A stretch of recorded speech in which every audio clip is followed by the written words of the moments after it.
Okay, so the Neolithic Revolution, also known as the last stage of the Stone Age, occurred some thousands of years ago. If you're thinking of cavemen hunting mammoths, then you're probably on the right area. For us to pinpoint the exact date of its inception is quite impossible, but we still consider it to begin possibly around 10,000 years ago.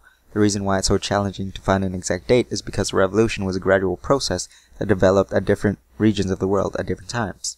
Now, what is the Neolithic Revolution? Well, to put it simply, it was a time of technological innovation associated with farming and herding. We basically leveled up from stone tools to bronze tools, which are more efficient, durable, and powerful, and all that. It was also an institutional revolution, causing people to be more sedentary or permanent. It also caused a more thriving social life and introduced a political one. As far as we can understand, the Neolithic Revolution first began in the Fertile Crescent or Mesopotamia, to which we call modern Iraq.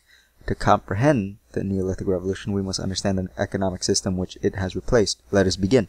The nomads were people who traveled seasonally, following their food source, and did not participate in making permanent settlements. They practiced an economic activity called hunting and gathering, which is exactly what it sounds like.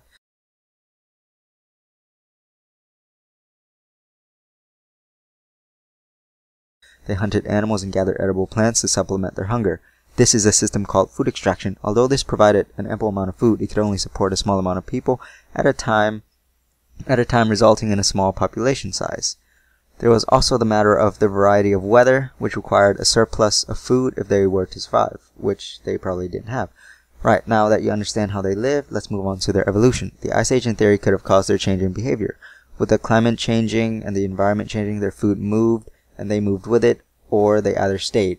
The ones who stayed cleared vegetation that were not to their advantage, and this allowed the more favorable edible plants to spread, which is sort of like farming. For meat, they lured animals in with hay and stuff and food for cattle and livestock, and this gave them their meat source.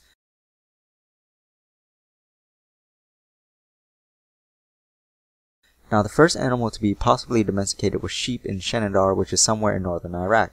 Goats followed, and after the cattle and pig would be domesticated much later.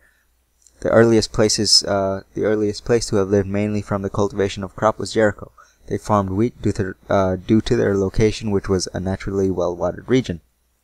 The ones who migrated with the animals continued moving, and some could have possibly crossed through the Bering Strait across the ice bridge by the Ice Age and started populating in the Americas. I also want to mention Carl Sawyer, a geographer with a landscape theory. His theory states that the cultural landscape is shaped by humans and various cultural aspects of their culture. It's basically saying that the effects of the human population on the environment is the cultural landscape. This includes any changes the human race makes to the environment. For example, architectural buildings, names given to certain locations, burial practices, sacred sites, and sacred sites that are established. And there you go, the Neolithic Revolution in a nutshell.